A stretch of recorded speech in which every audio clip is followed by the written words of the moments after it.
네, 이번 시간은 지코노미 콘서트 사업 설명의 시간인데요. 이진 한국부동산개발협회 정책연구실장님이 대안주거를 아시나요? 라는 주제로 강연을 해주시겠습니다. 박수로 환영하겠습니다.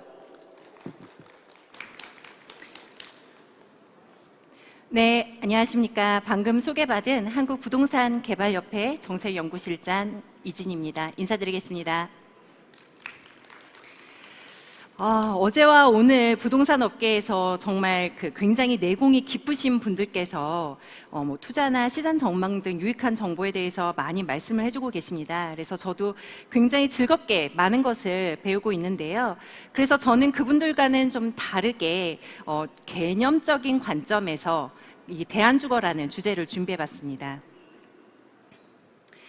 대안주거에 대한 논의에 앞서서 제가 속해 있는 한국부동산개발협회에 대해 생소해 하시는 분들이 많으실 것 같아서요.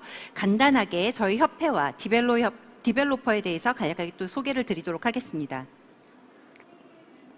저희 협회는 2005년 한국디벨로퍼협회로 시작을 하여서 2008년에 한국부동산개발협회로 명칭이 변경이 되었고요. 현재 국토부 산하 법정단체로서 개발업 등록, 전문인력 육성 등의 위탁 업무를 비롯해서 그 부동산 개발업 건전한 발전, 또 혁신, 이런 조사 연구 등을 수행하고 있습니다. 또한 저희가 개발업에만 초점을 맞추는 게 아니고요. 어떤 국민하고 국가에 기여하고 또 상생할 수 있는 방안도 늘 함께 고민을 하고 있습니다. 개발업 등록 대상은 타인에게 공급할 목적으로 일정 규모 이상의 건축물과 토지를 공급하는 경우에는 개발업을 등록을 하셔야 됩니다. 그래서 저희가 직접 시공은 하지 않고요. 그리고 또 개발업 등록에는 전문 인력 보유나 자산 규모 등의 기준에 부합을 하여야 합니다. 그래서 지금 올해 8월 기준으로 등록 사업자는 약 2,500여 개사가 있고요. 또 협회 회원사는 2005년 한국디벨로퍼협회 창립 당시에 비해서 약 18배 성장한 807개사가 함께하고 있습니다. 방금 소개를 올리면서 제가 디벨로퍼라는 표현을 사용을 했습니다. 디벨로퍼는 단순히 건물을 짓는 것이 아닙니다. 그러니까 어떤 이 토지가 있다면 이 토지의 가치는 무엇인가를 늘 고민을 하고 또 이 가치를 이 대지에 담아서 아무것도 없는 무해 상태에서 유를 창조하는 역할을 하는 그런 꿈꾸는 혁신가다라고 할 수 있습니다. 여기에서 디벨로퍼가 발견하는 가치는 여러 가지가 있을 수 있습니다만 대표적으로는 자산으로서의 가치가 있습니다. 모두 아시다시피 부동산은 국민 자산과 또 경제활동에서 굉장히 높은 위상을 차지하고 있습니다. 19년 기준 부동산 자산은 국내 순자산의 85% 수준입니다. 따라서 디벨로퍼는 개발하고자 하는 부동산 상품이 어떻게 하면 일반 국민들의 자산으로서의 가치를 최적화할 수 있는가를 늘 항상 고민하고 있습니다. 또 다르게 고민하고 있는 가치는 공간으로서의 가치입니다. 공간은 우리가 삶을 영위하는 장소이기도 하죠. 그래서 가족들과 이렇게 집에서 함께 소소한 일상을 나누기도 하고 또 사무실에서는 업무를 하고 어떠한 제품을 생산하거나 휴식을 취하거나 취미생활을 하거나 이런 모든 행동들의 기반이 됩니다. 때문에 디벨로퍼는 어떻게 하면 이러한 수요를 만족시키고 흥미로운 생활을 제공할 수 있을지 항상 고민을 하고 있습니다. 여러분들 오케스트라 아시죠? 현악기, 관악기, 타악기 이제 서로 다른 음색을 내는 다양한 악기들이 모여서 지휘자의 손길에 따라서 연주가 되고 또 아름다운 선율로 태어납니다. 디벨로퍼도 마찬가지입니다. 부동산에서 어떤 현실과 이상 사이에서 항상 고민을 하고 또 전통과 혁신 사이에서 여러 상황들의 조화를 이끌어내는 그런 역할을 하고 있습니다. 그래서 이런 좀 여러 가지 조화를 고민하고 또 이끄는 주체로서 최근에 부동산 시장을 둘러싼 여러 가지 상황을 고려했을 때 지금 현재에는 대안주거라는 개념이 필요한 시점이다라고 말씀을 드리고 싶어서 오늘 또 이 자리에 섰습니다. 대안, 보시는 바와 같이 어떤 대체가 될 수 있는 방안이라는 의미입니다. 즉 현재 주택시장 상황과 다양한 주거 수요를 담기 위한 대안이고 또 현재 내가 원하는 거주 공간으로 가기 위한 어떤 주거 사다리로서의 역할을 할 수 있는 대안이라는 의미를 갖고 있습니다. 그래서 현재 시장에서 대안주거로서 역할을 할 수 있는 상품은 오피스텔, 그다음에 도시형 생활주택, 생활숙박시설, 기숙사 등이 있는데요. 좀 이거를 풀어서 말씀을 드리면 지금 우리 사회는 1, 2인 가구가 폭발적으로 증가하고 있습니다. 통계청의 장래 가구 특별 추계에 따르면 21년 총 가구의 59%가 1, 2인 가구이고 29년도에는 이게 65%, 그리고 25년 후인 2046년에는 전체 가구의 72% 정도가 1, 2인 중심의 가구로 재편이 된다고 합니다. 이런 가구의 구조의 변화로 인해서 앞으로 주거 공간은 축소될 수 있다. 또 중소형 중심으로 수요가 이동할 수밖에 없다는 상황이고요. 즉 주택 정책에서 어쩌면 이제는 주요 고려 대상이 변해야 할 때라는 의미이기도 합니다. 그런데 주택가격 추이를 한번 보실까요? 그 위의 그래프는 전국, 서울, 수도권 6개 광역시의 KB 매매가격 지수 추이입니다. 19년 1월을 기준으로 봤을 때 최근 2년간 가격 상승세가 굉장히 두드러져 보입니다. 지역별로 보면 짐작대로 서울과 수도권이 전국 평균 수준을 훨씬 상회하고 있고요. 그런데 최근에는 또 서울보다 수도권의 상승세가 더 높은 경향을 보이고 있습니다. 가격 상승으로 인해서 상대적으로 이 주택 구매력이 좀 떨어질 수밖에 없고, 또 중형에서 소형 주택으로 수요가 이동하는 행태를 좀 보이고 있다라고 할 수 있는데요. 그 아래 그래프인 서울 면적대별 아파트 매매 실거래를 보시면 전용 59가 중심인 41에서 60 미만의 구간, 그리고 8호 중심인 6일에서 8호 구간의 거래량이 2020년 7월 이후에 또 급감을 하게 됩니다. 그럼에도 전용 40 이하 매매는 꾸준히, 지금 녹색선입니다. 꾸준히 유지하는 모습을 볼 수 있습니다. 이 한정된 자산으로서 구매 가능한 주택을 매입하는 그런 현상이라도 볼 수 있는 것이죠. 자, 서울시 그리고 또 수도권의 아파트 인허가 착공 및 준공 추이를 한번 보시겠습니다. 서울시는 17년 인허가 물량이 크게 증가하였다가 이제 20년까지 감소를 했고 2021년 상반기 그러니까 22,000호 수준을 보였습니다. 통상 연말에 그 인허가가 몰리는 점을 감안하더라도 지금 21년 전체 인허가는 전년 대비 감소할 것으로 예상이 되고요. 준공 물량의 경우에는 17년 이후 지속적으로 증가를 하여서 2020년에 7.5만 호 수준을 보였습니다. 21년 상반기 2.2만 호 준공이 되었는데요. 20년 상반기 3만 호 대비 이거는 굉장히 좀 낮은 수준이고, 또 인허가 물량의 감소를 좀 고려했을 때 단기적으로 서울 내 아파트 준공은 감소할 것으로 보입니다. 수도권 전체적으로도 굉장히 유사한 모습을 보이고 있습니다. 일반적으로 이제 국민들이 선호하는 아파트의 공급 감소를 보완할 수 있는 단기 처방이 필요하다고 보입니다. 그런데요, 그 지역 내에서 사람들이 과연 어디에 거주하고 싶어 할까? 그런 걸 봤을 때 여전히 많은 사람들은 도심 인프라를 선호하고 있습니다. 왼쪽 그래프는 주거 만족 지수를 이제 조사한 결과입니다. 주거와 관련된 16개 지표 중에서 주거지로서 살기 좋은 조건 1위가 편리한 대중교통으로 나타났고요. 다음으로 주거 환경의 쾌적함, 그다음에 주거안전 순으로 중요하다고 응답했습니다.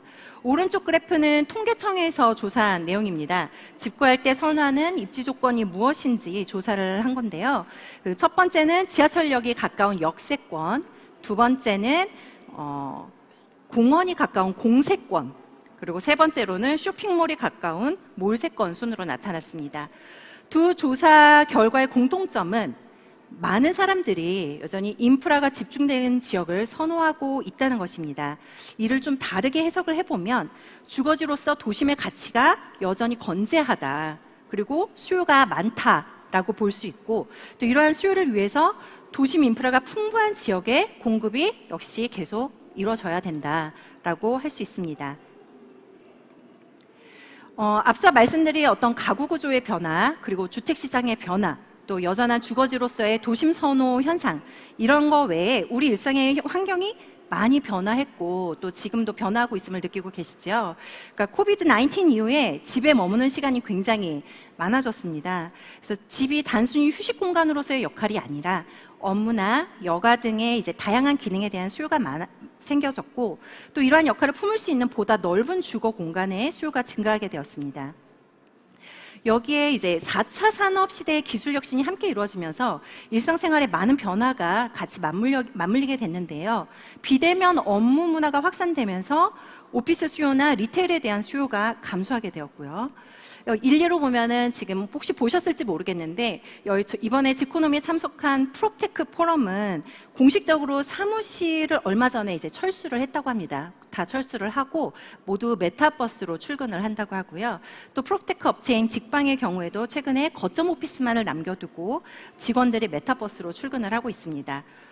이렇게 환경의 변화가 이루어지면은 한편으로 생각하면 특정 부동산 상품에 대한 또 이 수요 변화로도 이어질 수 있습니다. 때문에 어떤 일정 부분의 비율로 특정 용도를 공급하게 하는 용도 용적제라는 제도가 있는데 이제는 조금 그게 이런 상황에 맞게 유연하게 되어야 하는 것이 아닌가 싶습니다.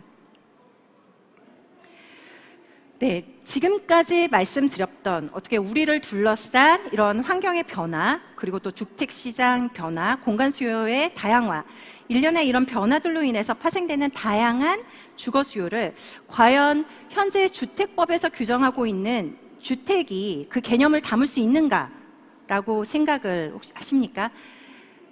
지난 8월 말에 그 주택법 개정안이 발의가 됐습니다. 이제 그 주택법 개정안은 주택법 내에 주택의 개념 중에 하나로 공유주택을 포함을 하겠다라는 내용입니다.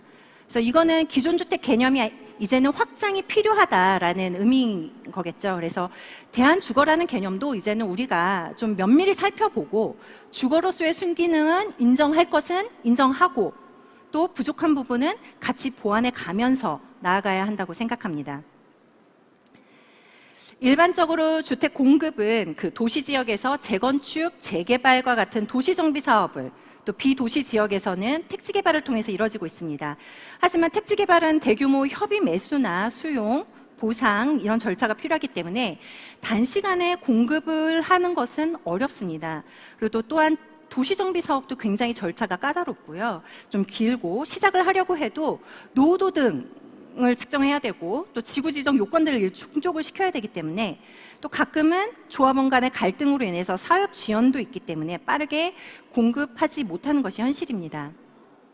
그래서 정비 사업이 좀 노후하고 열악한 도심을 활성화하고 또 우리의 주거 환경을 개선하는 데 매우 중요하긴 하지만 그로 인해서 발생하는 이주나 철거로 인해서 일시적으로 주택 수요에 충격을 줄 수 있는 부분이 있습니다.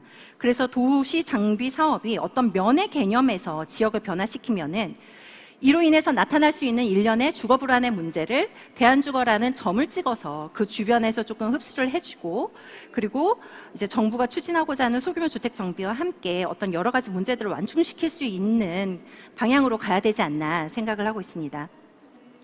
그런데 실제로 그동안 데이터들을 좀 보면은 대한주거라는 게 도시 지역에서 주거 공급과 가격 안정에 일정 부분 기여를 해왔습니다. 그래서 왼쪽 그래프는 주택 준공량과 대한주거 사용 승인량 추이입니다. 2005년 이후에 주택 준공량의 약 24% 정도 수준으로 대한주거가 공급이 되면서 주거 공급에 기여를 해왔고요. 그 중에서도 특히 평형별로 보면은 특히 소형에 집중된 공급이 이루어졌기 때문에 그간 증가된 아까 보셨던 그런 데이터와 같이 증가된 1, 2인 가구의 주거 수요에 대응해 왔습니다. 수도권 전세 가격 지수와 대한주거 공급량 추이를 보시면 직관적이긴 합니다만 대한주거 공급이 많이 이루어졌던 시점에는 전세 가격 지수가 좀 이렇게 하향세를 보이는 서로 반대 방향의 추이를 보이기도 합니다. 그래서 이게 만약에 역량 관계가 좀 확실하다면 수도권에서 대한주거가 어느 정도 임차 수요를 받아칠 수 있다, 해석할 수 있는 여지가 충분히 있다고 판단이 됩니다.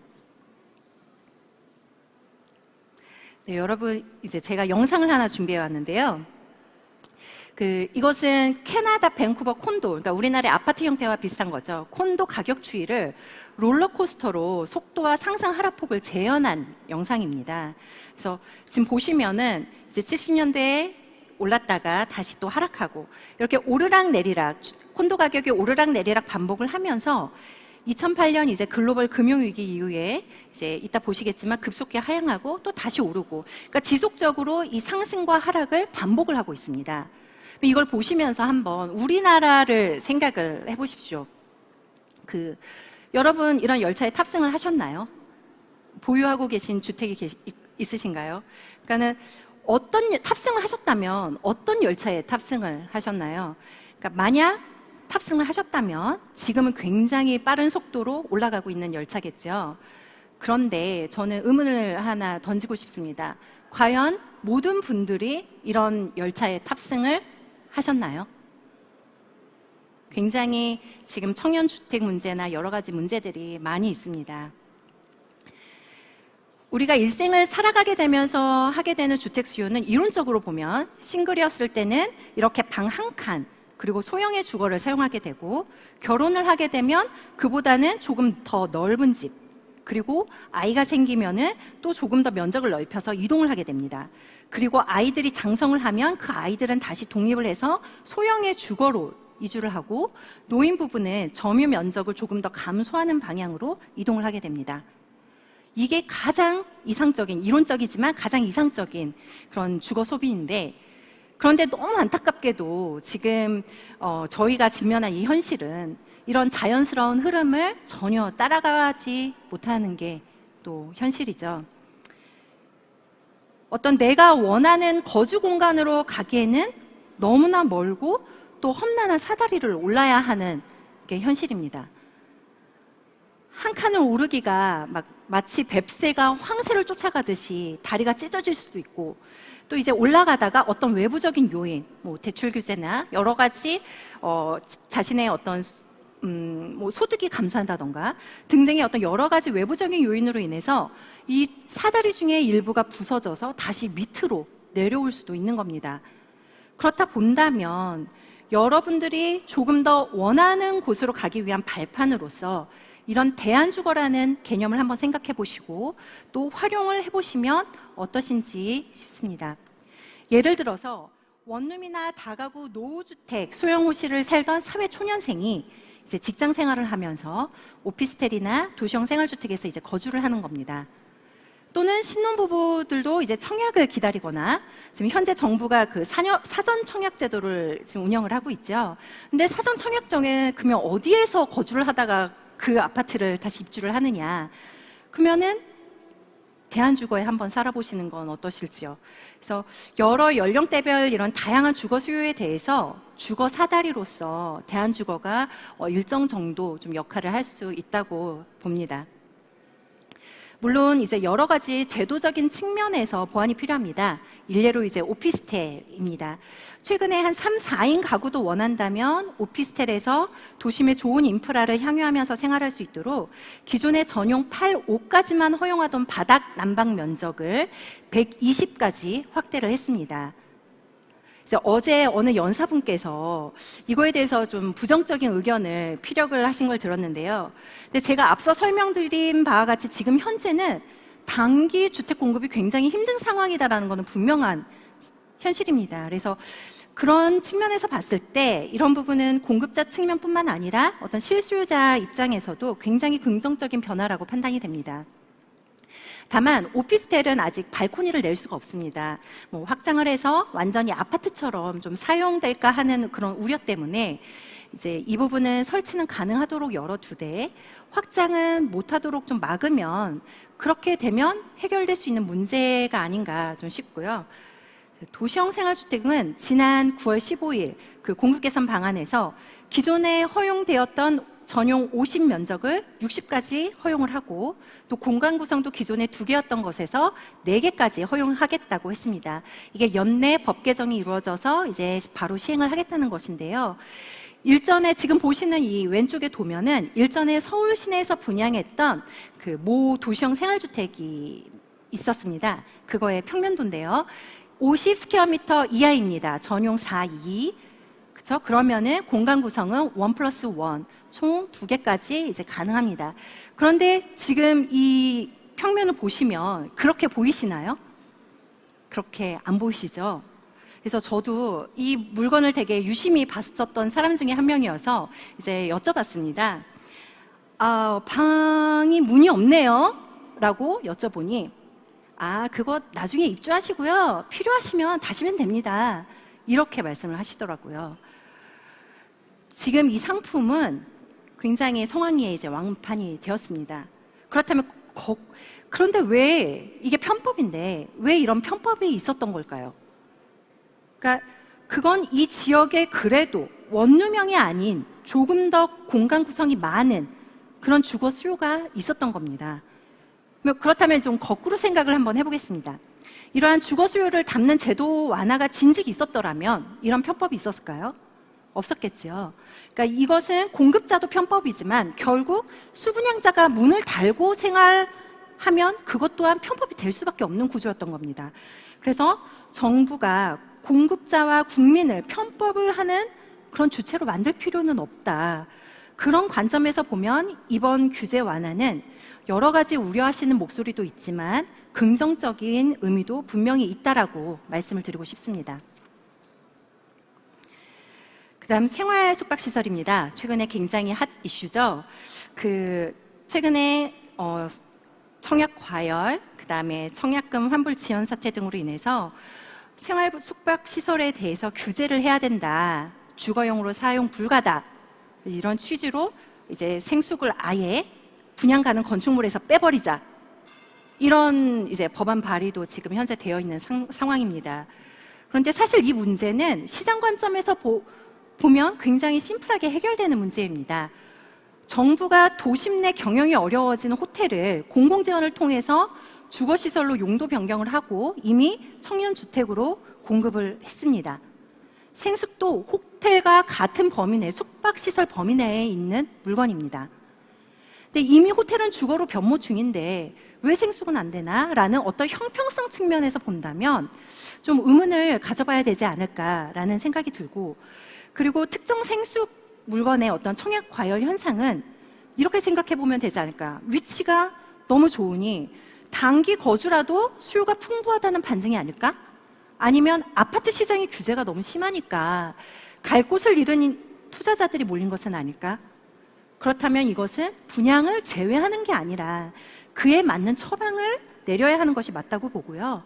청약신청금 환불 지연 사태나 이런 거는 아파트 청약홈이나 오피스텔 청약홈 시스템 이용처럼 시스템 구축이 선행이 되면 충분히 보완이 될 수 있는 부분이라고 생각합니다.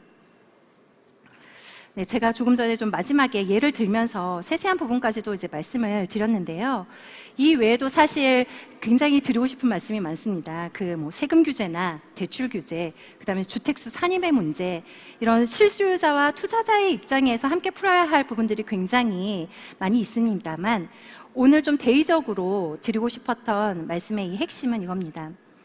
인구 구조의 변화, 그리고 또 주택 가격의 상승, 주택 구입 능력의 하락, 장기간을 바라봐야 하는 공급적 정책이나 또 도심지 거주 수요, 또 생활 환경의 변화, 이런 여러 가지 여건들을 고려해 봤을 때 지금 바로 이 시점에는 대안주거라는 개념을 활용을 해서 어떤 이러한 수요 변화에 맞추어 비교적 빠르게, 그것도 도심 내에 주거를 공급을 하고 또 이제 국민들이 좀 안전하게 주거 사다리로 활용할 수 있도록 아예 이런 오피스텔이나 도생이나 생수, 기숙사 등의 이런 대안주거의 개념을 적용을 해서 가치를 재발견해보자입니다.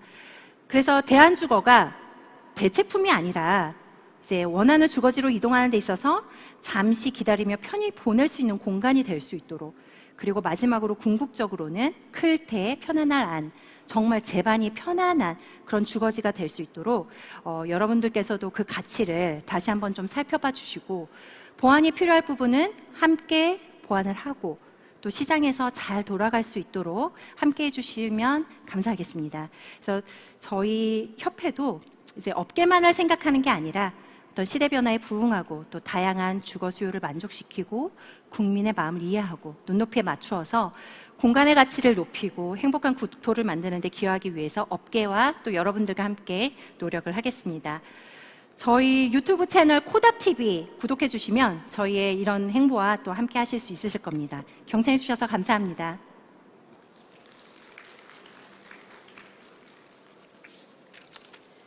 예, 실장님 오늘 말씀 감사합니다. 이것으로 이진 실장님의 강연을 마치겠고요.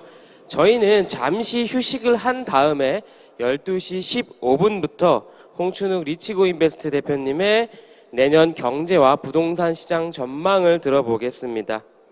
잠시 후에 다시 뵙겠습니다.